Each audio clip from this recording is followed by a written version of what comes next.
There are urgent questions about the whereabouts of a leading opposition figure. Now, the wife of Leopoldo Lopez says he was taken from his home a few hours ago. He was under house arrest for inciting anti-government protests. This is what dAntonio tweeted this video. The car in the video is marked Sevin, if you can see it. That's an abbreviation, basically, for Venezuela's intelligence service. And dAntonio also tweeted the following in Spanish. Let's translate it for you.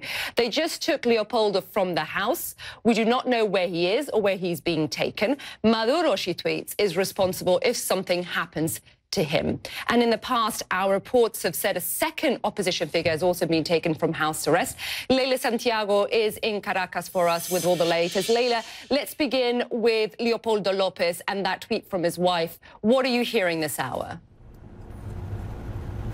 You know, we're still actually waiting to get a response from the government, from Sevin, as you mentioned, the intelligence agency here, to understand why he was taken into custody, where he may be at this hour. So that means we are relying on social media, on the family members who are putting out the information of what may have happened overnight. We know that not only was Leopoldo Lopez taken into custody, according to his family, but also a former mayor of Caracas, Antonio Ledezma, was taken into custody.